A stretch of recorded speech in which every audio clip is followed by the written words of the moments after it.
You know what time it is. But just looking at the hub of the NBA, it's L.A. It's L.A. As far as I'm concerned, anything associated with the NBA should be in L.A. right now. I think the two best teams in basketball are right here in L.A. I think the championship comes down to the Lakers and the Clippers. Philadelphia 76ers will have something to say about it. Boston Celtics will have something to say about it. Once Kevin Durant gets back to Brooklyn healthy, he might have something to say about it. But I'm telling you, for the moment right now, for the time being, I'm here to tell you, the hub of the basketball universe resides in Los Angeles, California. Basketball, this is the Mecca right now. Ladies and gentlemen, the Staples Center is the one arena in the entire NBA that will have a championship contender on its basketball court all 82 games of the regular season. No other arena can say that. You know why? Because teams only get 41 home games a year. But the Staples Center have two teams playing in the same arena. And I happen to believe they're the two favorites to win the championship. But I'll get into all of that as the show progresses. For the time being, I want to transition back to some National Football League news because, no surprise, Antonio Brown making an absolute fool of himself, fighting over not wanting to wear a new helmet and not wanting to comply with NFL new safety measures to protect the players and potentially avoid concussion protocols and hopefully prolong individuals' careers. Antonio Brown was fighting against all of this because he wants to wear the same helmet he's been wearing for years, which is outdated and no longer falls under the compliance rules of the National Football League. So does he complain? No. He doesn't stop there. Does he argue about it? No, he doesn't stop there. Does he hire an attorney and get his agent Drew Rosenhaus involved? No, he doesn't stop there. Does he hire an attorney and go and argue with the NFL? No, he doesn't stop there.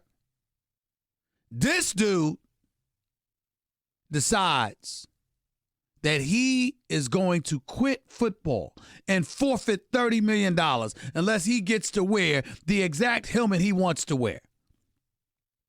I told you yesterday he was lying his behind off. I told you that yesterday. He wasn't sacrificing those $30 million. Don't let him fool you. He's going to get that money.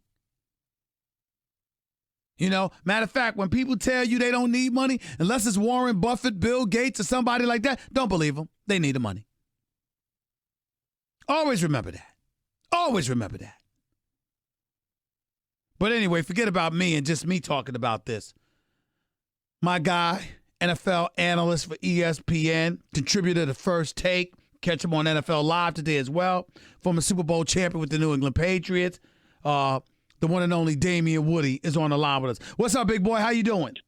Man, I'm jealous of you right now, man. You out in that LA weather, brother. Well, you know, I mean, the weather in New York and Bristol ain't bad right now. I mean, it ain't like it's December, bro. Stop exaggerating. It's nice out there. The vibe in LA is different, though. That is true. That is true. You know, and I'm about to do a commercial, and you know, I'm hanging with Snoop Dogg today in the whole. Okay, so I'm good. I'm good. That's that humble brag right now. Okay. All I'm trying to say is, you know what I mean. To the victor goes the spoils, my man. You know what? You too can be here someday. You too can be here someday, David. Listen, man. Let's get right into it, bro.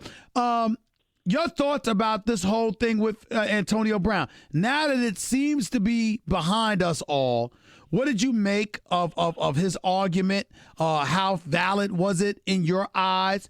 What do you feel about the way that he acted and how things have transpired since? Yeah. Listen, I first of all, I understand rules and regulations, they are what they are.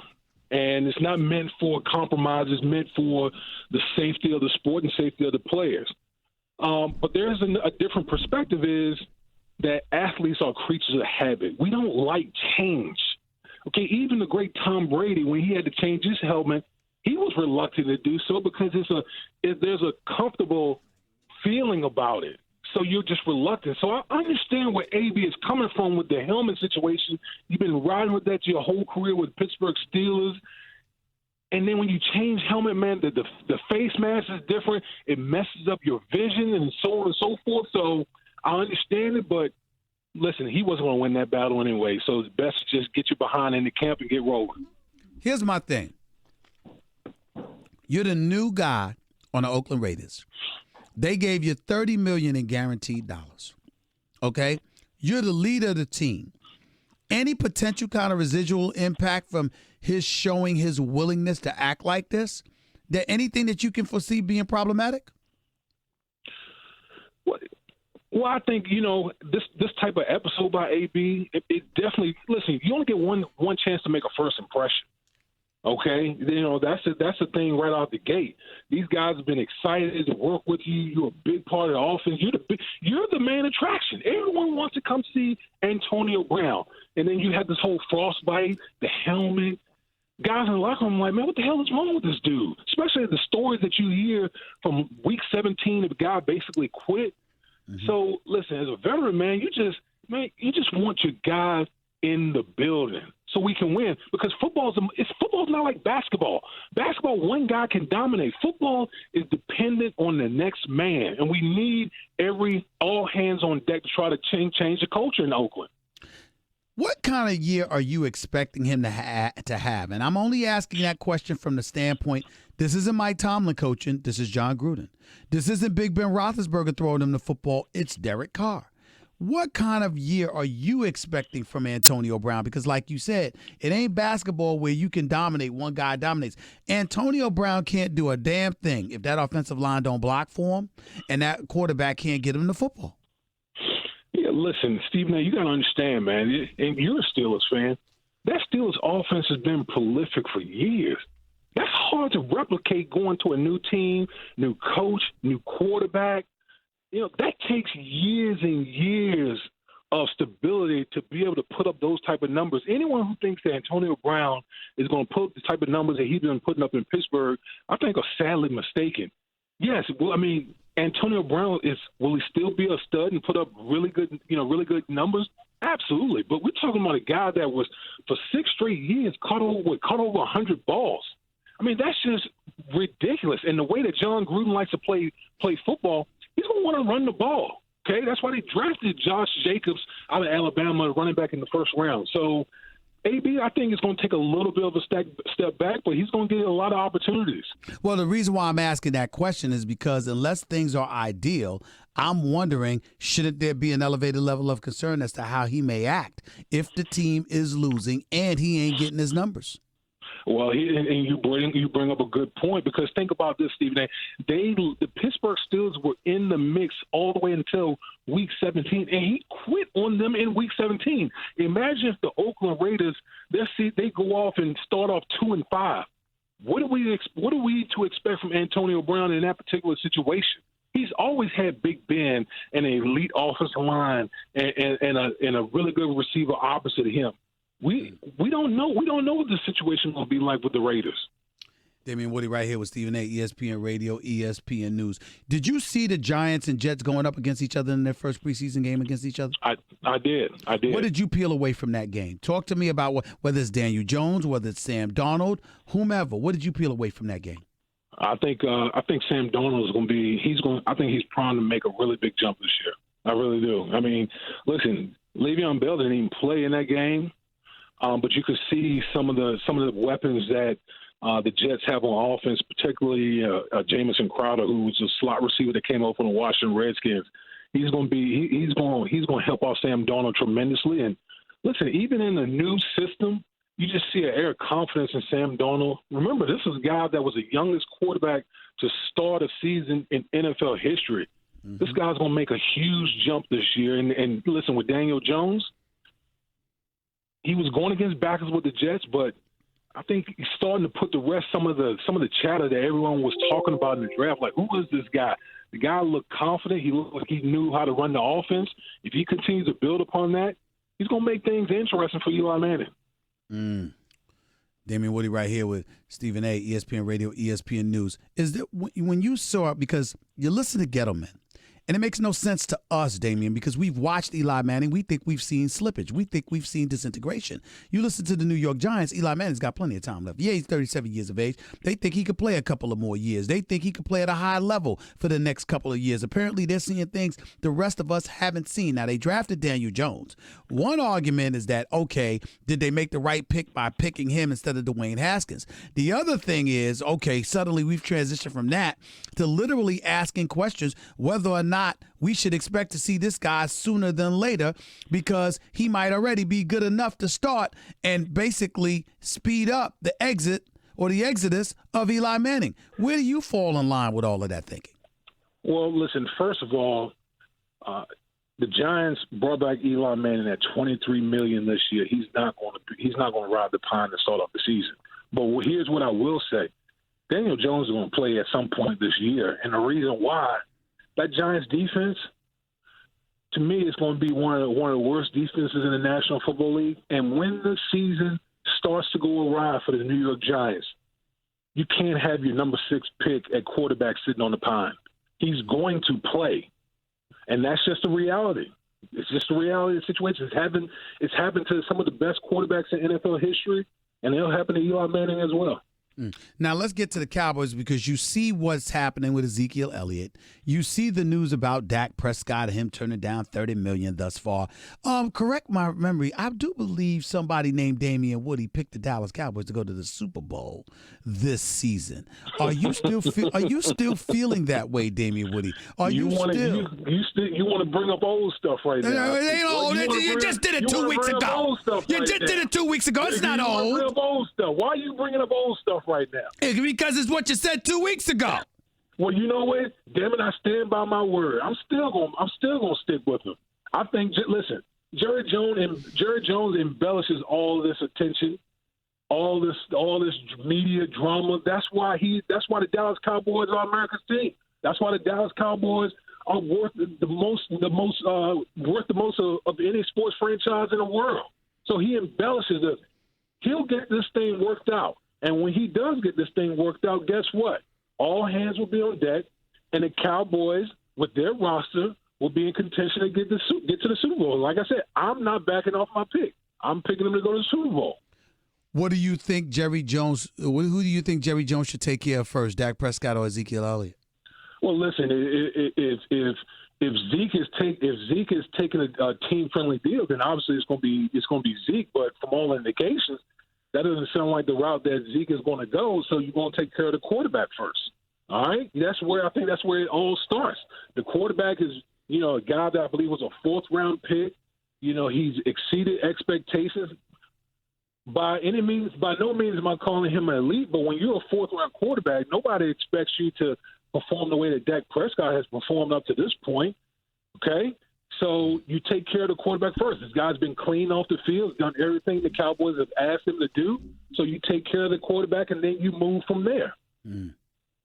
While I got you getting back to Antonio Brown, let me transition to the Pittsburgh Steelers, because that's my team. What are your expectations for them? Juju Smith-Schuster is going to be your number one. James Washington, who Big Ben was critical a little bit of at one point last year, has still showed out, at least in one preseason game thus far this year. James Conner, he showed what he could do. He ain't a Le'Veon Bell, but he's shown that he's a better than average leading man at the running back spot and what have you. And obviously the Steelers have made efforts to buffer their defense via the draft with Bush and others. What are your thoughts about the Steelers for this upcoming season? Well, Stephen, I think I've told you. I think the Steelers will win the AFC North. I know everyone is on the bandwagon of the Browns. The Browns are the trendy thing. They're the shiny new car. That everybody wants to buy and jump in. But I'm buying Mike Tomlin. Mike Tomlin has never had a losing record since he's been the head coach of the Pittsburgh Steelers. Correct. Mike Tomlin to me is like a blue chip stock. I don't know what Freddie Kitchens is going to be. I think he's going to do okay, but nobody knows. So with all that being said, I'm putting my money on Big Ben and Mike Tomlin and everything that they have going on within that organization that's been quiet this offseason to go out there and win the AFC North this year. You know, how do you feel about Cleveland, though? Because I'm looking at Cleveland, and I'm with you about the Steelers. You know I am, but I'm thinking about Cleveland and all of those weapons. And Myles Garrett looks like he's going to be a monster on the defensive side of the ball. He's just too fast on the edge. He's going to make some things happen. And Devin Ward, Denzel Ward and those boys, we know what they could do. But offensively, Chubb, Kareem Hunt will be coming back after his 8-game suspension. You got, you got Odell Beckham Jr. You got Jarvis Landry. You got Njoku at the tight end spot. You've got some weapons with Baker Mayfield throwing you the football. What is your reservation about Cleveland when it comes to this division? Stephen A., listen, it is hard to break through. It takes time. I mean, before last year, Cleveland Browns were perennially a joke. They made a jump last year, no question about it. They have a first-year head coach. They got a quarterback in Baker Mayfield, who I think is going to be a top-notch quarterback, but he's only going into his second year. They got a lot of shiny pieces, but does that necessarily make them a team? Okay, they're going to be a team that's going to be hunted this year, not the hunters. They're going to be hunted. So they're not going to sneak up on anyone. Everyone's going to be ready and going to bring their A game against the Cleveland Browns. The Pittsburgh Steelers have been there, done that. They know how to handle this, the expectations of being the hunted. Okay, so that's why I'm buying more into the Pittsburgh Steelers than the Cleveland Browns right now. Damien Woody, appreciate you, man. Go ahead and do that NFL Live show. We'll be watching you this afternoon. Thanks a lot, my man. Thank you so much. All right. I appreciate you. All right, the one and only Damien Woody right here with Stephen A. ESPN Radio, ESPN News, 888-SAY-ESPN. That's the number to call up. This 888-729-3776. That was Straight Talk Wireless. Everything for less, only at Walmart. We'll come back with your phone calls, plus we'll get a little bit more into Antonio Brown, Ezekiel Elliott, Dak Prescott, and others. We want to talk a little bit about those Cleveland Browns as well. And we just scoured the NFL, Sam Darnold, Daniel Jones, and these boys in New York City. In L.A., Todd Gurley, his health, still a question mark with a lot of people when they're looking at the Los Angeles Rams. I ain't thinking much about the Chargers. Melvin Gordon might want to get back in the house before, he doesn't end up getting anything out of that deal. All that and more to talk around, so stick around. Don't touch that dial. You're listening live to the Stephen A. Smith Show, ESPN Radio, ESPN News. Oh, by the way, do you have frequent heartburn? Like the kind where you have an acid stashed everywhere in case it pops up?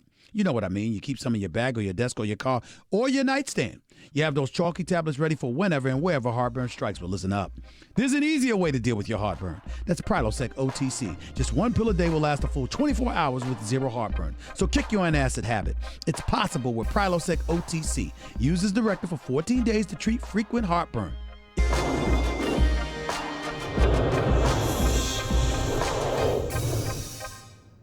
Him being fixated on playing with that helmet, so much so that he's threatened to retire, etc., according to our very own Adam Schefter and others, saying he won't play without the helmet. He's challenged the NFL on this issue. He's hired an attorney on this issue. A decision from an arbitrator is expected this week regarding the issue. And I must say to you, ladies and gentlemen, what my hope beyond hope is. I hope that the NFL calls Antonio Brown's bluff. I wish they came out with a statement that said, I dare your behind to retire. You're a new fool. Hell you think you are. Must have lost your damn mind. I hope somebody tell him that. Because the reality of the situation is, he is on this particular situation. I am not going to be one of those that uses this as a license to piggyback over all things Antonio Brown, the Facebook post in the locker room in the midst of Mike Tomlin after a playoff victory over the Kansas City Chiefs in their locker room, literally imploring guys not to be on social media, but Antonio Brown's got his coach on social media. I'm not going to go I'm not going to go into all of that. I'm not going to go into the distractions that he caused last year, at least played a part in causing with his beef with the Steelers because he wanted a new contract and money, or his desire to get out of Pittsburgh and not play alongside Big Ben Roethlisberger anymore. I'm not going to get in any of that. I'm not going to get caught up in that. Instead, what I'm going to say to y'all is simply this. This particular situation, I'm only talking about this, is so petty is so egregious in terms of Antonio Brown's behavior. I wish the NFL came out with a public statement and said, we dare you to retire. Go ahead. Who the hell do you think you are? This is the NFL. You better kick rock, sit your behind down, get your behind back to Oakland and get on that damn football field. That's what I wish somebody would tell them.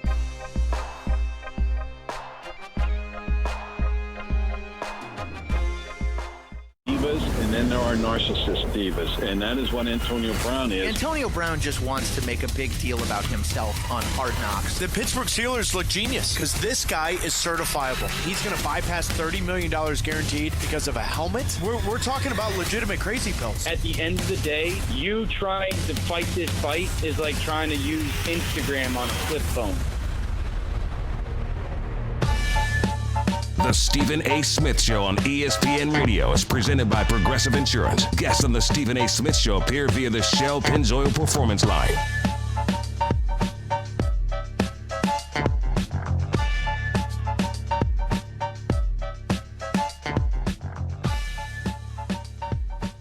Minutes past hour number 1, back here on the Stephen A. Smith Show, ESPN Radio, ESPN News. ESPN Radio is presented by Progressive Insurance. Commercial insurance through Progressive protects your business and your dream. Choose from over 30 coverage options at progressivecommercial.com. 888-SAY-ESPN. It's 888-729-3776. You're listening live to the Stephen A. Smith Show, ESPN Radio, ESPN News. Give y'all some insight. Share with y'all some of the arguments that me and my producers were having during the break. I have several producers, 3 of them basically, Jonathan Winthrop, Nuno Texiera, and obviously Kat Pastor. Kat Pastor is of Russian descent. Wonderful, wonderful young lady. But you know what? She tries to hide some things sometimes. She's crazy. I love it. I say that in an affectionate way. Nuno Texiera, I don't know whether he's Mexican or Portuguese. I still don't know. I don't know what he is. He still hasn't told me. I can't figure it out, okay? I just know he's smart and he knows what he's doing. And Jonathan Winthrop, well, you know, he's a white guy, very nice, crazy, but he's absolutely insane. And I think that he just says things, he's like the Jerry Springer of radio, for crying out loud. Some of the stuff that he says, like, Steve, I really don't know why you're discounting the Los Angeles Chargers. I mean, they're really bad. Oh, stop it. I'm not sold on the Chargers. Phillip Rivers is a hell of a quarterback. I think his time is come and gone. I'm sorry, I just do. I don't blame Melvin Gordon for getting that message. I'll put that back up on the screen. But I don't blame Melvin Gordon for holding out trying to get his money because I don't think he has any leverage. I don't think he'll succeed. But I don't blame him for wanting some money now. But I'm just not sold on the Chargers. Chargers don't move me. Not when you got Dre Bosa on film, literally asking Tom Brady, could you do me a favor, please, and stop getting rid of the ball so quickly? And just on the sideline during the NFC Divisional Playoff game, he's great. I mean, he's just great. I don't know what you want. Really? I mean, I know it's true, but damn. Could you wait until after you lose officially instead of talking like you lost while the game is going on? I'm not sold on the Chargers. I'm just not. I told y'all before. People talk about there's going to be an all-LA Super Bowl last year. Hell no. It's Southern Cali, baby. You got to be supremely talented, above everybody else in the sport of football. Because guess what? The road to prosperity, they lucky the New Orleans game was in a dome. What if they had to go to Philadelphia or someplace like that outdoors? I don't think the Rams would have handled their business. Now, Aaron Donald is in a class by himself. He's in another stratosphere. He's all world. He's the real deal. But I'm just here to tell you, outside of that, I mean, they got talent to keep Talib and those boys. I know that. Nicole Roby-Coleman, you famous for a pass interference you got away with. But you got schooled by Edelman in the Super Bowl.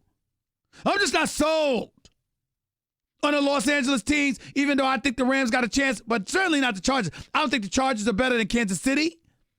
I don't think they're better than New England. I don't think they're better than Pittsburgh. I really don't. I don't think they're better than Indy. I know that Peyton Manning's in the news. I'm sorry, not Peyton Manning, but Andrew Luck is in the news. Because guess what? Andrew Luck, he's got some leg issues. We thought it was the calf, and now Jim Irsay, the owner for the Colts, has gone on a record talking about he's got a leg issue, a bone issue in his leg, rather. So we don't know about the health of Andrew Luck, but I would remind y'all, this same Andrew Luck that missed the entire 2017 season came back last year, threw for 4,500 plus yards, second in the league with 39 touchdown passes to Patrick Mahomes' 50. Fantasy football lovers got him as arguably the number one quarterback that should be taken. Your quiet Funches from Carolina, who's a big target. You got this rookie, what's his name, Paris Coleman or whatever his name is. You got a couple of tight ends you can lean on and rely upon, and an offensive line that's rife with a bunch of rough riders whose primary job is to protect your well-being, which they did last year. Y'all can sleep on the Indianapolis Colts if you want to. I'm not. I think they got a shot. I really, really do. And I want the record to show that. 888-SAY-ESPN, it's 888-729-3776. The other thing about getting back to Drew Brees, because see, immediately, and I reserve the right to change my mind because the regular season game hasn't even been played yet. I reserve the right to change my mind. Let me say this. I look at a Drew Brees, last 4 games of the regular season last year. It's hard to read this thing, this damn computer. It's like the lights in there or something. But he completed about 69% of his passes. Now, people are talking about Drew Brees like the last 4 games of the regular season. I mean, stop the presses. He was awful, Steven. He was awful. This is what Drew Brees did the last 4 games of the regular season. Games in which they went 3-1, by the way. He completed 69% of his passes. 69. 3 touchdowns, 3 interceptions, very pedestrian. We get that. Quarterback rating of 84. Ladies and gentlemen, he completed 69% of his passes. And these people are acting like, oh my God, stop the presses. He was awful. In a loss to Dallas, which shocked the world, they lost 13-10 at Dallas. He only completed 18 of 28 passes. That's for 127 yards. The last 3 weeks against Tampa, Carolina, and Pittsburgh, games in which they won, he threw for 201, 203, and 326 yards. He completed 77, 65, and then 69% of his passes. And that's everybody's definition of a guy that tailed off in the last quarter of the season. Y'all are smoking something. Y'all are just simply smoking something. This is Drew Brees we talking about here. Now, am I going to sit up there and put him above Aaron Rodgers, that bad man? No. But show some damn respect. They just signed Michael Thomas. They still got Alvin Kamara. They still got Drew Brees. They still got Sean Payton. They still play half their games at the Superdome, Mercedes-Benz Dome. What's the problem? If New Orleans can have a successful regular season and get home field advantage again, I think they're going to the Super Bowl. I think Philly's a threat. Dallas is a threat. Can't dismiss Chicago with that defense. And the fact that Matt Nagy is determined to find a field goal kicker now. Can't ignore Atlanta with that high-powered offense. Mohamed Sanu, Julio Jones, Calvin Ridley with Matt Ryan throwing them the football, and Devontae Freeman back. They damn well better have a high-powered offense. And you don't expect 8 guys to end up on the IR list at the end of the season like they did last year in Atlanta. Seattle with Russell Wilson. They're giving him $35 million a year for a reason.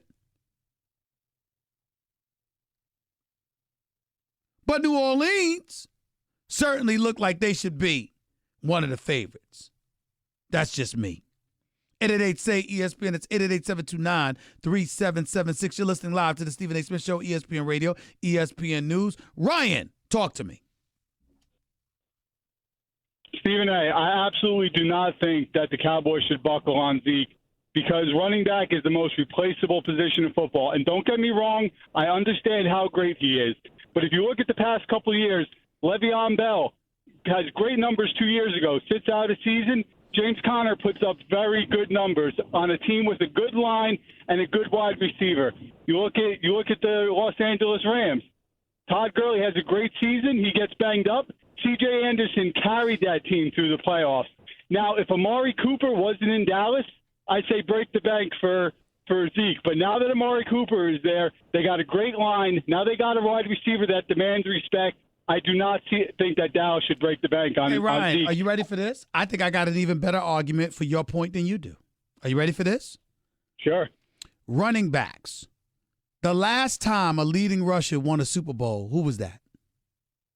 Emmitt Smith, wasn't it? No, it wasn't. It was Terrell Davis for Denver, 1998.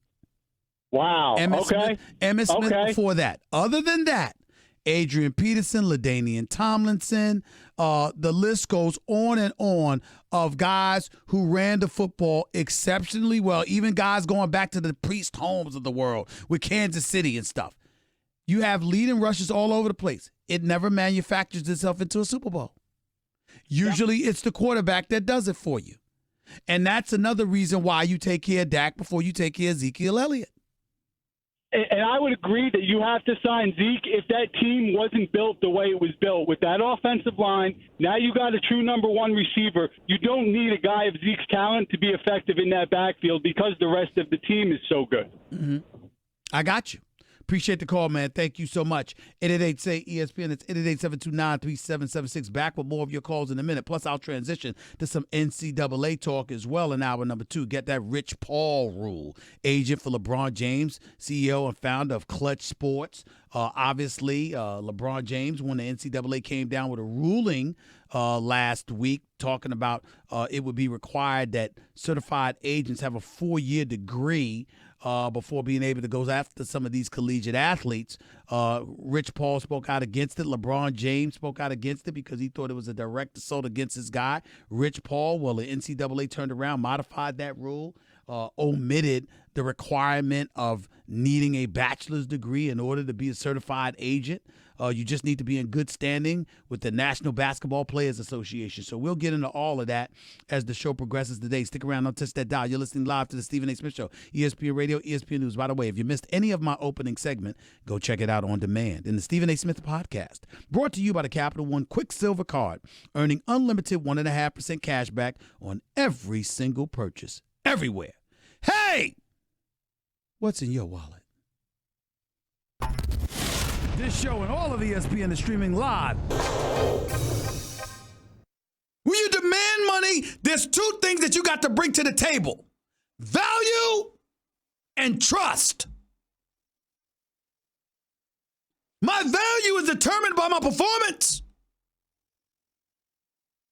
My trust is about your ability to rely on me to continue to show up and do my job. Never in my wildest dreams did I believe that a day would come where I'm looking at Antonio Brown and questioning whether or not he's reliable. I can't believe it. This is some inexcusable stuff. Ezekiel Elliott ain't no surprise there. Now, getting back to Dak Prescott, my brother. Don't know the particulars. Don't know the guaranteed dollars. We know that Carson Wentz is guaranteed over $107 million. We know Russell Wilson is guaranteed over $107 million. We got that. Big Ben Roethlisberger got some guaranteed, making $34 million this year. We got all of that. Shoot. Kirk Cousins, 28, 28, 28, guaranteed every penny. And we constantly lament the state of affairs with the NFL and its Players Association because we talk about player contracts are not guaranteed. And then we look at somebody like a Tom Brady and seeing how he's getting treated by New England to such a degree. And you know what I realize? It ain't about the Players Association. It's about the players. If Kirk Cousins could get $84 million in guaranteed money, what the hell are y'all doing settling for less? What the hell has he done to earn $84 million in guarantees? But he got it. Which means that people are getting less because they're settling for less. And that's on them. But Dak Prescott, I can understand why the Dallas Cowboys may be a bit reticent to make sure his money matches Carson Wentz. Carson Wentz is asked to do more. It's not a matter of Carson Wentz being better, even though when healthy, he has looked better than Dak Prescott in terms of his ability to throw the football. But Carson Wentz is not healthy all the time, which means that you can't rely on him to be there because he hasn't played in one playoff game for the Philadelphia Eagles over the last 2 years, including 2 years ago when they went on their Super Bowl run. That's why Nick Foles is starting quarterback in Jacksonville.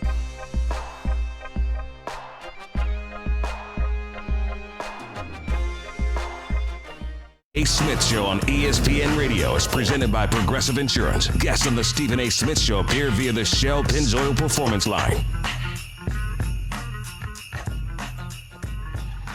You're listening to hour 20 of the Fantasy Football Marathon.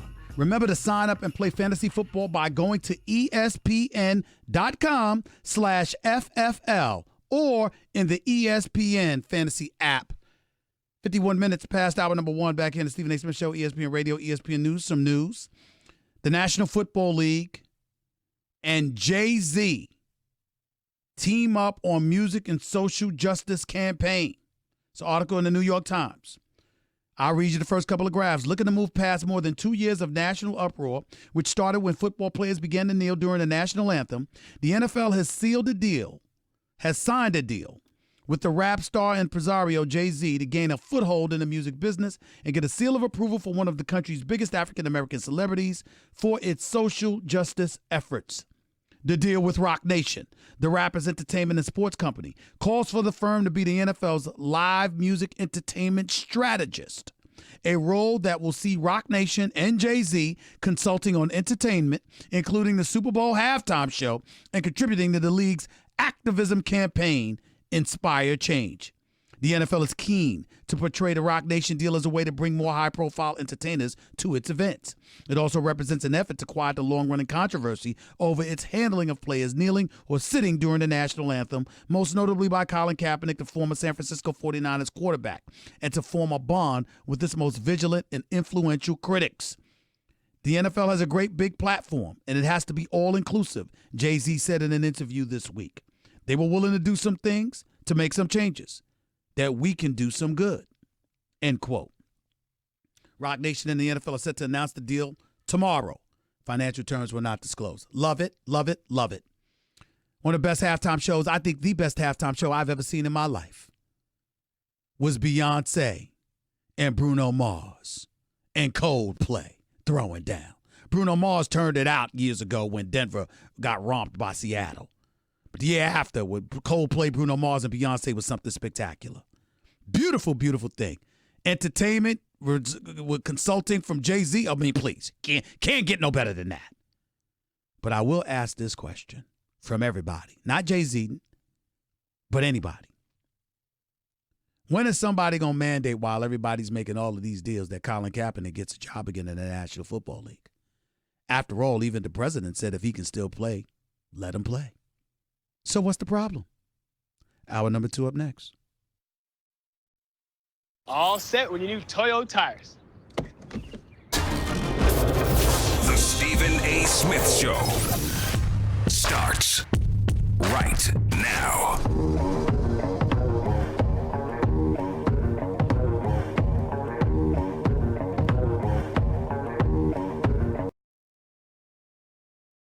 Human being.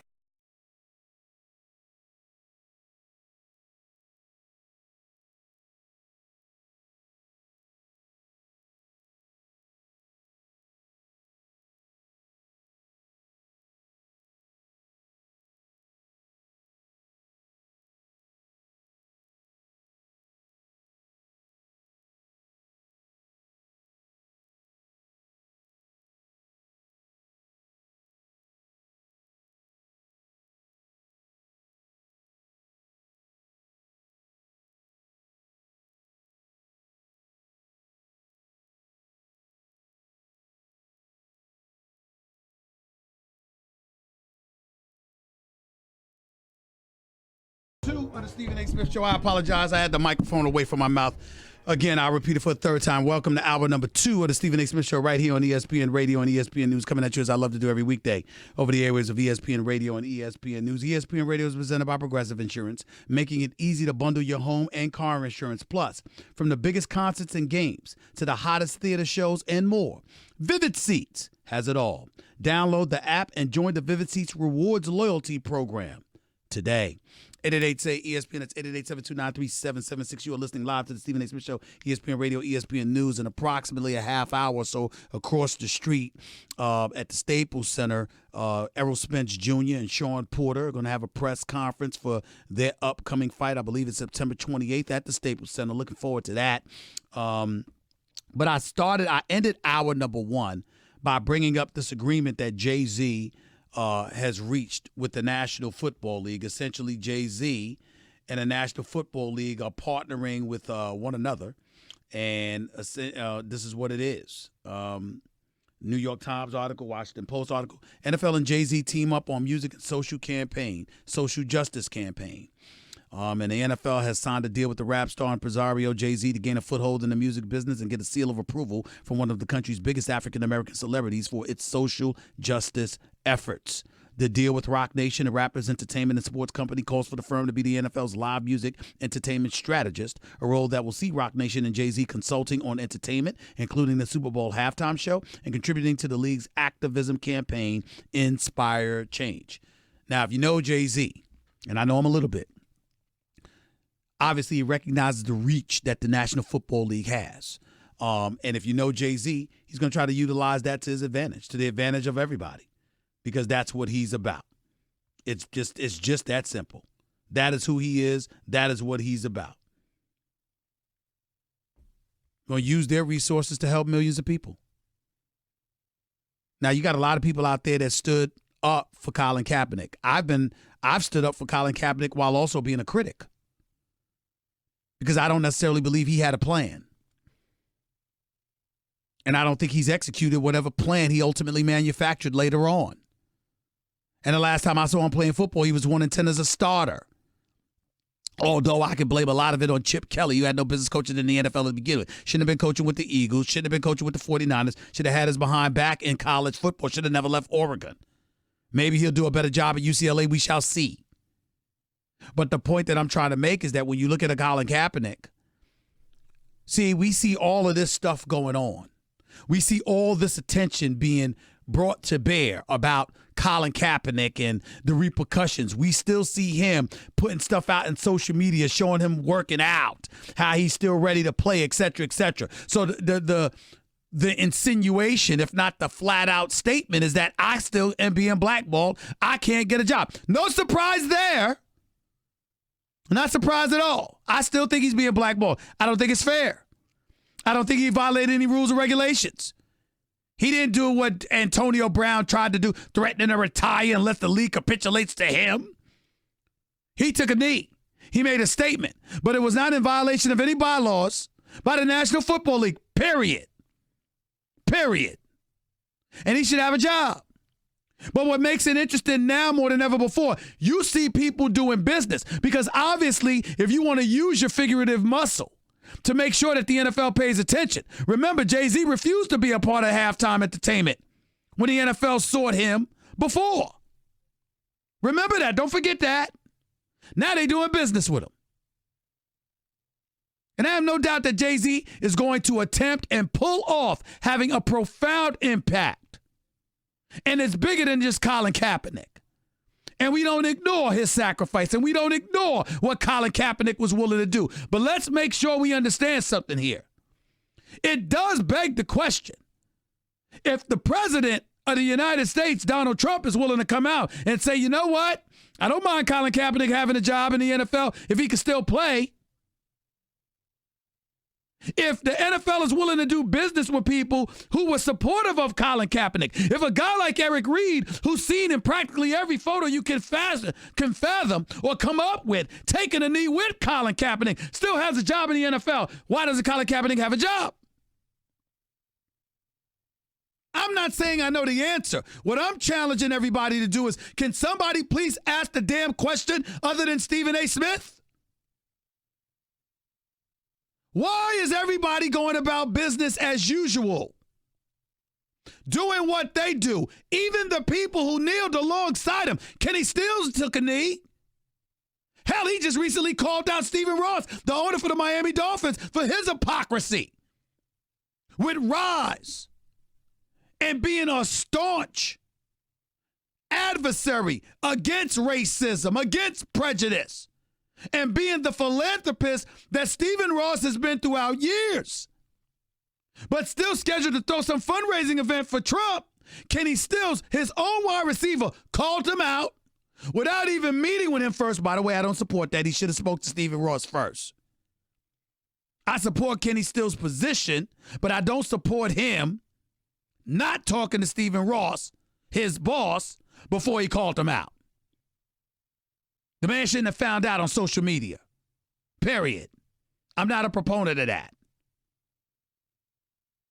But Kenny Stills had a right to take his stance. He took a knee before. He's working in the NFL. Eric Reed took a knee. He's still working in the NFL. NFL is doing business with a bunch of people that obviously were supportive of Colin Kaepernick, but Colin Kaepernick doesn't have a job. And nobody's asking the question, why? Why is Stephen A. Smith, me, moi, yours truly, here asking that damn question instead of y'all? Why does Colin Kaepernick not have a job? But hold the presses. Because you might think I'm asking that question because, oh my God, prejudice is being exercised against Colin Kaepernick, and Colin Kaepernick is still being ostracized and blackballed from the NFL. Maybe. Or maybe Colin Kaepernick made a deal and hasn't told us about it. Everyone keeps forgetting that Colin Kaepernick and the National Football League reached a settlement. Colin Kaepernick did not use the Players Association. He used his own attorneys against their wishes. According to what I heard, Colin Kaepernick reached a settlement. We've never learned the particulars of that settlement. We don't know what he capitulated to, what he agreed to. We have no clue. We don't know if we don't know how much money Colin Kaepernick was paid off. And we don't know what the stipulations of that payoff actually was because he's never told us. The NFL has never told us. So is it possible that Colin Kaepernick doesn't have a deal to play in the National Football League because Colin Kaepernick quietly settled, took the money, and didn't tell us what he's agreed to? I'm still waiting. I've been asking for that information for months. What'd he do? Made a lot of noise. Had a lot of people rallying behind you. This country was clearly divided along racial lines. Not that that was his fault. But there is no question about that. And you agreed via settlement. And we don't know what you capitulated to. Just a thought. Thought worth inspecting. No question about that. Because inquiring minds damn sure would like to know. I know I would. 888-SAY-ESPN. That's 888-729-3776. But congratulations to Jay-Z and Rock Nation. They making big things happen. And I can tell you something, one thing I know about Jay-Z. Jay-Z ain't in anything just for the money. He's always going to try to make an impact and a difference in some way. And I have no doubt that in partnership with the National Football League, he will do exactly that. And by the way, I don't expect any more boring halftime shows because Jay-Z don't do boring. 888-SAY-ESPN. That's 888-729-3776. You're listening live to the Stephen A. Smith Show, ESPN Radio, ESPN News. Let me get back to this whole Rich Paul rule because a lot of people may have missed this. The NCAA came down with a ruling at the recommendation of a select committee. And that ruling called for ostensibly several things, but more importantly than anything else, agents being required to have a 4-year bachelor's degree. Well, LeBron James took to social media to speak out adamantly against this because his position was, as he called it, the Rich Paul rule. You're doing this to keep guys out like him because Rich Paul has established himself as a bona fide big-time agent in this business. Rich Paul represents not just LeBron, his buddy, via Clutch Sports, But Rich Paul also represents Ben Simmons. He represents Draymond Green. He represents John Wall. He represents various other clients, J.R. Smith, Tristan Thompson, and others. He's represented all of these guys and continues to do so. Rich Paul does not have a bachelor's degree. And so while the NCAA stipulated this, everybody was in an uproar because, once again, it's the NCAA coming across as hypocritical and exploitative because they're thinking about themselves and not thinking not nearly as much as they should about these kids. That's what the perception was. Because you got a lot of kids from disenfranchised communities throughout this nation who happen to be minorities, a la black, and the people they associate with and the people that they trust to lead and guide them aren't always necessarily individuals with college degrees. So it was really, really problematic for them. It was very, very problematic for them that you would come to them, that you try to make sure that these kids are associating with somebody that has a 4-year degree. Because as numerous agents have proven, you don't have to have a 4-year degree, college degree, in order to be an astute agent. You got to be somebody that knows the business, that's in good standing with the Players Association for the National Basketball Association, or if you were a football player for the National Football Players Association. But if you're in good standing with them, that should be enough. Well, the NCAA took that into consideration and modified its ruling by omitting the requirement that you have to have a 4-year degree in order to be an agent. Here's what everybody missed. There's a commission on college basketball, and it reads here, NCAA, you can go to their webpage. The Commission on College Basketball has been established by the NCAA Board of Governors, Division I Board of Directors, and the NCAA President to fully examine critical aspects of Division I men's basketball. The Commission is strongly encouraged to identify bold legislative policy and structural modifications to improve the integrity of our processes and the well-being of our student athletes. Further, the boards stand ready and are committed to implement appropriate, meaningful, and lasting changes. Specifically, the commission will focus on 3 areas. A, the relationship of the NCAA National Office member institutions, student athletes, and coaches with outside entities. Okay. B, the NCAA's relationship with the NBA and the challenging effect the NBA's so-called one-and-done rule has had on college basketball, including how the NCAA can change its own eligibility rules to address that dynamic. And C, creating the right relationship between the universities and colleges of the NCAA and its national office to promote transparency and accountability. Ladies and gentlemen, here's the part that everybody missed.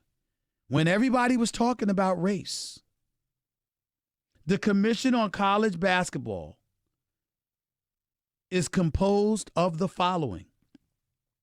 The chairperson of the committee is Dr. Condoleezza Rice, the former Secretary of State for the United States of America, former provost for Stanford University as well.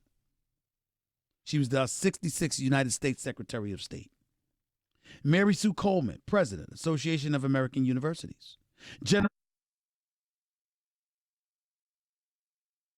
Jeremy Foley, Athletic Directors Emeritus, University of Florida Atlantic Athletic Association.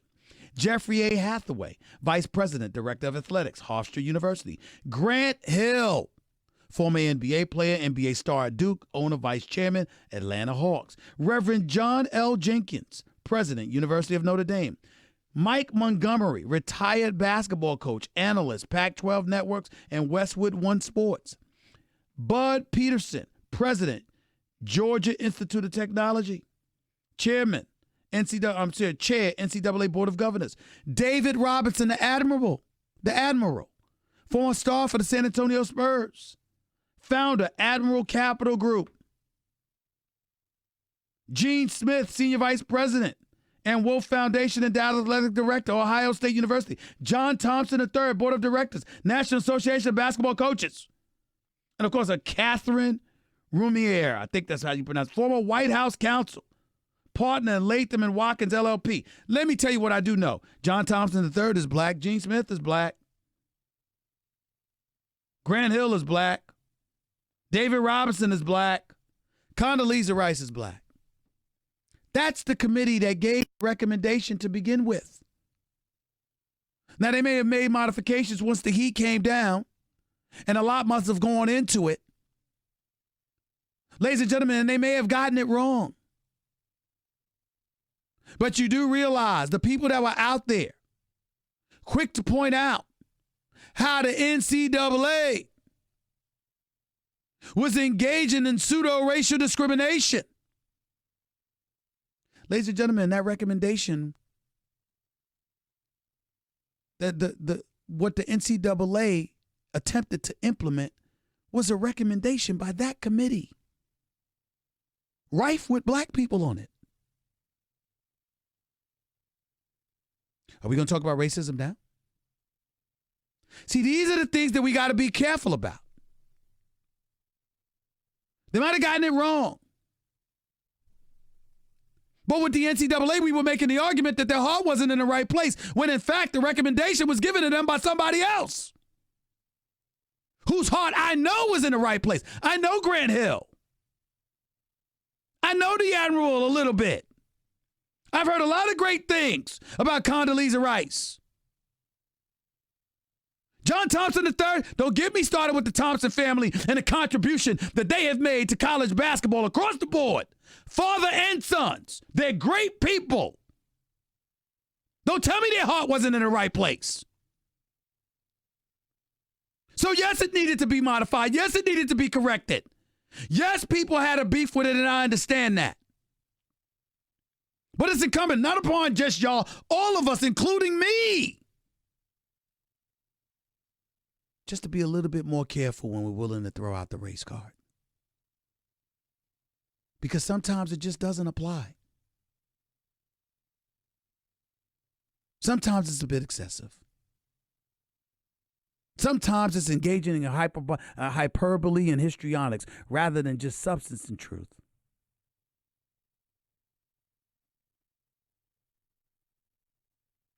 It's just that simple. You can come to me all day long with questions about the decisions that they made. What were they thinking about? How right or wrong they're on. I'm open for that. Just don't tell me that Grant Hill and David Robinson and Gene Smith and John Thompson III and Condoleezza Rice and people like that don't care about black people. Don't do that. Don't do that. We dissect, we evolve, we learn. That's what we do. It's the right thing to do. And I'm interested in talking to them about this in the future, what went into their decision, what ultimately went into what made the NCAA change course to some degree in terms of that requirement with 4-year degrees for agents and what have you. And by the way, I'm getting sick and tired of everybody bringing up black when it comes to Rich Paul. Rich Paul is not having problems because he's black. Blackness always plays a role to some degree in our society, and I get that. It's not about that. It's about the fact that he represents and is tight like a brother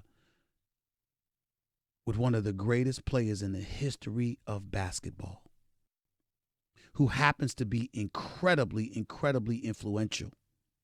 And I can be critical until the cows come home about certain things with LeBron James. His insatiable appetite to control the narrative, his fear of shooting free throws from time to time, his selection on perimeter shots when he should take his big behind to the hole. Yeah, I could do that. But LeBron James is a great man, a phenomenal role model who's made more money than most athletes will ever dream of in their lifetime, and is still as professional, as thorough, and as committed to excellence as they come. He is a treasure to the world of sports who will be sorely missed when he is gone. And he's busy, and even though I know he watches and listens sometimes, can't listen all the time, probably don't want to. But I hope his sons are listening. His wife is listening. His mama is listening. He is a great man. I don't say it much. But make no mistake, I know. When we sit up there, think about what we just finished talking about the other day with Antonio Brown. Will LeBron James ever do that? Ever? Never. Never. Over some silliness like that. You can complain about the rules, but at the end of the day, you're going to capitulate to them. And you certainly ain't going to threaten to retire and quit. Just going to speak your mind, you're going to make adjustments, and you're going to still go out there and perform. That's what greatness does. That's what great professionals do. And that's what great professionals who feel an obligation to people beyond themselves have an insatiable appetite to do. Adapt and conquer anyway, despite the obstacles that lie in their wake. LeBron James is a great man, a phenomenal role model that we owe a hell of a lot to. And we will miss him when he's gone. People don't have a problem with Rich Paul. They have a problem with LeBron James. Because he won't just shut up and dribble. He won't just be silent. He won't just play basketball and go on his merry way. He will stand up and speak out. And people are scared of that. But you can't exactly just come at him. So you go after Rich Paul. That is part of what happens. I'm not saying the NCAA did it. I'm not saying that basketball committee did it. I'm just speaking in general in terms of some of the issues that Rich Paul has had. But I got news for you about Rich Paul. He ain't the only one. Henry Thomas, God rest his soul, former super agent for D-Wade, Chris Bosh, and others.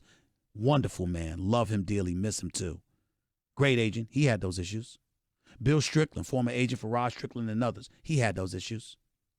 Bill Duffy, one of the greatest agents to have ever blessed this business, still going strong. He has those issues. Aaron and Eric Goodwin, who I've known for years as well. Phenomenal agents. Oh, by the way, they're the ones that negotiated and been representing guys like Damian Lillard and others for years, doing their thing, making money, being successful. You think they don't go through stuff? Let's make sure when we play the black card, it counts. And if it ain't going to count, here's a suggestion from your friendly old neighborhood, Stephen A. Smith. Shut the hell up and wait until it applies. Until then, just put your head down, go about doing your business, and fight the battles that need to be fought. 888-SAY-ESPN. It's 888-729-3776. Back to your calls and more in a minute. You're listening live to Stephen A. ESPN Radio, ESPN News. By the way, do you have frequent heartburn? Like the kind where you have antacid stashed everywhere? Him being fixated on playing with that helmet, so much so that he's threatened to retire, etc., according to our very own Adam Schefter and others, saying he won't play without the helmet. He's challenged the NFL on this issue. He's hired an attorney on this issue. A decision from an arbitrator is expected this week regarding the issue. And I must say to you, ladies and gentlemen, what my hope beyond hope is. I hope that the NFL calls Antonio Brown's bluff. I wish they came out with a statement that said, I dare your behind to retire. You're a new fool. Hell you think you are. Must have lost your damn mind. I hope somebody tell him that. Because the reality of the situation is, he is on this particular situation. I am not going to be one of those that uses this as a license to piggyback over all things Antonio Brown, the Facebook post in the locker room in the midst of Mike Tomlin after a playoff victory over the Kansas City Chiefs in their locker room, literally imploring guys not to be on social media, but Antonio Brown's got his coach on social media. I'm not going to go I'm not going to go into all of that. I'm not going to go into the distractions that he caused last year, at least played a part in and causing with his beef with the Steelers because he wanted a new contract and money, or his desire to get out of Pittsburgh and not play alongside Big Ben Roethlisberger anymore. I'm not going to get in any of that. I'm not going to get caught up in that. Instead, what I'm going to say to y'all is simply this. This particular situation, I'm only talking about this, is so petty. Is so egregious in terms of Antonio Brown's behavior. I wish the NFL came out with a public statement and said, we dare you to retire. Go ahead. Who the hell do you think you are? This is the NFL. You better kick rock, sit your behind down, get your behind back to Oakland and get on that damn football field. That's what I wish somebody would tell them.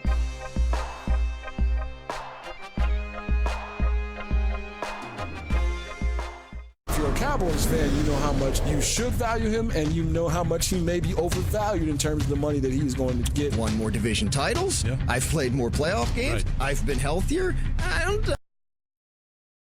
I doubt that the reports that Prescott believes that $40 million is attainable are true. He's not even the best player on his own team. Dog, Zeke Elliott ain't even playing. So they ain't winning nothing if that guy's not there. If you ain't got a quarterback, you ain't got a chance. The Stephen A. Smith Show on ESPN Radio is presented by Progressive Insurance. Guests on the Stephen A. Smith Show appear via the Shell Pennzoil Performance Line. 33 minutes past hour number 2 back in. The Stephen A. Smith Show, ESPN Radio, ESPN News, 250-plus markets across the United States of America. Check your AM, FM listing nearest you, plus ESPN Radio on Sirius XM, Channel 80, plus ESPN Radio simulcast over the live national television airwaves of ESPN News. Number to call up, as always, is 888-SAY-ESPN. That's 888-729-3776. You're listening to hour number 21 of the Fantasy Football Marathon. Remember to sign up and play fantasy football by going to ESPN.com/FFL or in the ESPN Fantasy app. To the phones we go at 888-SAY-ESPN. That's 888-729-3776. Don, talk to me. You're live with Stephen A. Hey, Stephen A. Good day to you, buddy. Keep up the great work. Don, I'm sorry, Don. I could barely hear you. Could you please raise your... Yes, sir. Thanks for taking the call, Stephen A. Keep up the good work, buddy. Thank you. Go ahead. I think as this Kaepernick situation has evolved, I don't think he really wants to get back on the field at this point. Do you? You know what? I can't say he doesn't because I don't know him at all. What I can tell you is that he's still putting out those videos and giving indications that he's ready to come back and he wants to play. One can only take him at his word. That's true. That's true. I'll give you that. It just seems to me like he's kind of pricing himself out of the market for some reason. I don't know if we can accuse him of that because we don't know what price it is because nobody has given the slightest inkling that they're willing to bring him on board because they're expecting, in all likelihood, a fan backlash. That's true. That's true. I can totally appreciate that. Well, I appreciate you taking the call, and you have a great rest of the day, okay? You do the same. Thank you so much. Who is this, Muhammad? You're live at Stephen A. Is that who this is? Yeah, this is Muhammad. What's going on, bro? I'm sorry. It's my computer's a little fuddled, so certain letters was missing from your name. My apology. Go ahead. It's all good, bro. It's my first time calling. Been listening and watching you for years now. Thank you, man. I appreciate that. Thank you. Go ahead. All right, now to the Rich Paul rule, man. I watched you yesterday, and I called you about 50 times. I was stewing listening to you. Okay. Because I took it as you didn't want us to be upset at the NCAA, but rather be upset at the committee. Am I understanding that right? Well, it's not so much that I didn't want you to be upset because the NCAA has clearly given us an abundance of things to be upset about over the years. But what I'm saying is that you have a committee, with accomplished individuals, some of whom are black, on the committee that made this recommendation to the NCAA. How do we just say the NCAA and ignore the committee? That's all I was trying to say. No, well, I was not aware of the committee. But even once you broke down the names to me, the David Robinsons and the Condoleezza Rices and all of that stuff, right? All of these prominent African Americans. Okay. I'm still looking at it as no one inside of this committee of all these. I just listened to you list their credentials. Yep. All of these prominent people, no one inside the room could say this might not go over so well amongst the African American community. But Muhammad, that's my point. See, in other words, I'm not saying we could go that far because we don't know if everyone agreed or whatever. What I'm saying is, how is everyone talking about the NCAA, but nobody brought up the committee? And they're the one that made the recommendation. So the question that you asked is exactly my point. How do you not ask? You just asked a very, very valid question. Well, that was my only point, though. I was really wondering that. But even still, if they had that conversation, because we don't know if they did, but if they did, wouldn't they have come to what they came to now, which is amending the rule and taking the 4 years of college? But that's the whole point, Muhammad. They didn't. They didn't until people raised hell. That's the whole point. The NCAA would have never announced that was what they were implementing if it wasn't through the recommendation and the okay of the committee. Well, I understand that. Well, and since the NCAA is in such a suggestive mood, they should take a lot of other suggestions from prominent black men like yourself and the people on that community that would, help those players who don't get paid. I know it's a story for another topic for another day, but there's a lot of things and suggestions that they can take. They've never asked me because I'd gladly give it to them. They've never asked. That's all I can tell you, bro. Thank you so much for the call, my man. I appreciate you. Let's go to Antoine. You're live with Stephen A. Go ahead, man. Hey, Stephen A. What's going on, buddy? I'm good. Talk to me. Hey, I had a question, for, about the Cowboys and Ezekiel Elliott. This is my thing. All these young punks out there, man, you gotta think you could act up, you know what I'm saying, and you not show up to camp. And the Cowboys have the leverage. They don't have to do nothing.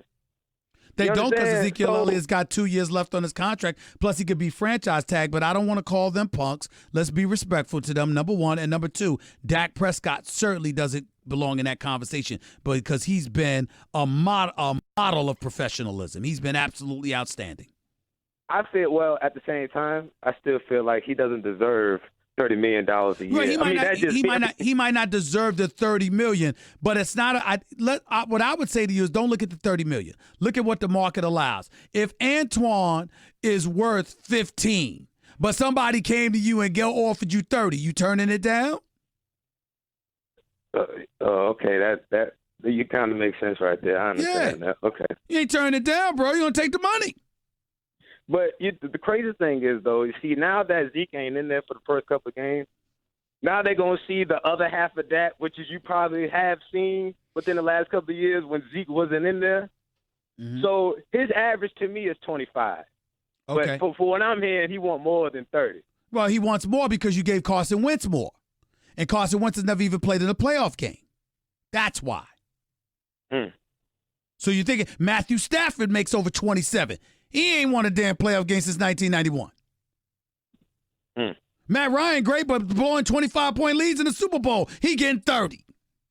28-3. You see what I'm saying? So that's what I'm saying. That's how they looking at it. But I got to go, Antoine. I appreciate the call. Call back, man. Call back tomorrow. Desmond, you're live with Stephen A. Real quick. Go ahead. What's going on, Steve? How are you, bro? I can't complain. But I was calling to ask, who is your, besides the Clippers and the Lakers, who is the next top contender in the NBA? You know what? That's tough. I like what Portland has done. I like Denver. I can't ignore them. Nice young squad. And I got to look at the Philadelphia 76ers. I got to look. I think the acquisition of Al Horford, adding Al Horford to Joel Embiid and Ben Simmons, while retaining Tobias Harris, is a big deal. Yeah, I think it's a very big deal. They got a big lineup. Only question I got is the offense because Al Horford, how they going to space the flow? No, wait a minute. Al Horford can shoot, man. Al Horford, his biggest attribute offensively is not playing with his back to the basket, is that he can step away from the basket and shoot. It's Joel Embiid that needs to get his big behind down in the low post and be the man that we know he can be. Right, he's shooting too much. And I got one more question. Yeah. Who do you have better right now, KD or LeBron?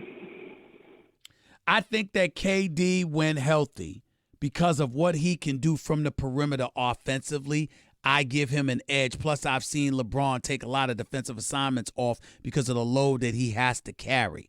So I'm a KD guy because I think he's better from the free throw line. I think he's better from the perimeter, and I think he's more lethal in that regard. But I'm not trying to sleep on the greatness of LeBron James. I think LeBron James is going to come back this year and going to win MVP. I think he's going to be unbelievable. Well, I will imagine. Thanks. You got him on Brother LeBron. All right. I appreciate it, man. I got to run. But thanks for the call and call back anytime. 888-SAY-ESPN. It's 888-729-3776. You're listening live to Stephen A.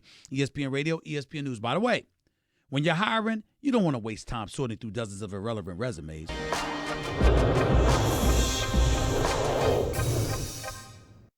When you demand money, there's two things that you got to bring to the table: value and trust.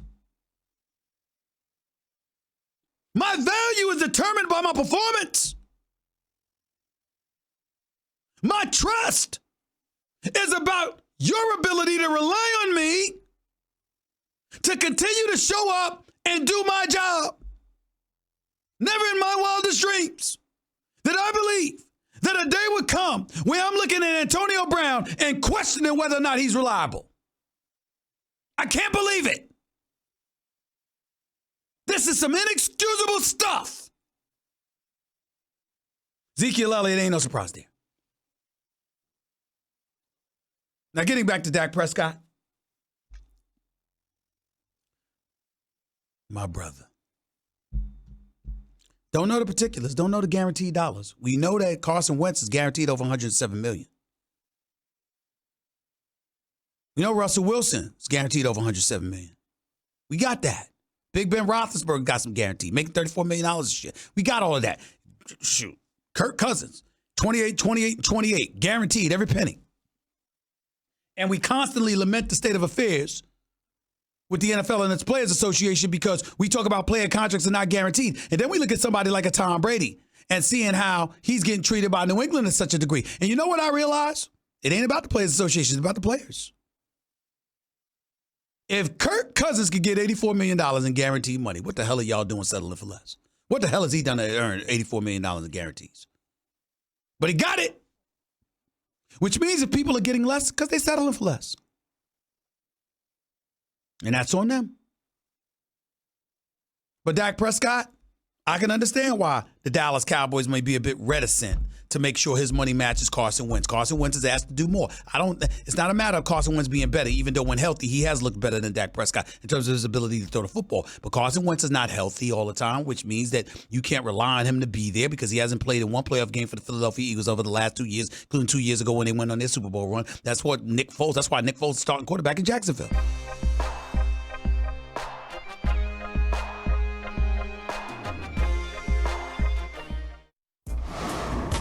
The Stephen A. Smith Show on ESPN Radio is presented by Progressive Insurance. Guests on the Stephen A. Smith Show appear via the Shell Pennzoil Performance Line.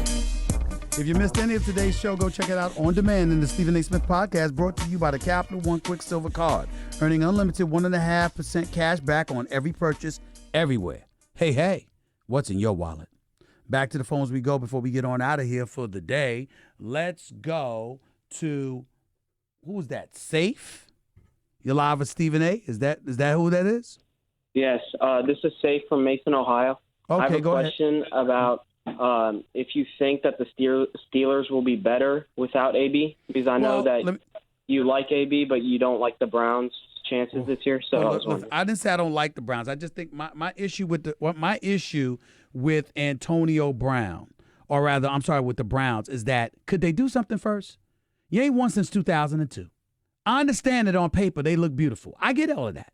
I see Odell Beckham on one end, Jarvis Landry on another. I see Njoku as your tight end. I see Nick Chubb behind the backfield and Kareem Hunt's coming. I see Baker Mayfield as a quarterback. Could you do something? I mean, the Baltimore Ravens going to have something to say about it.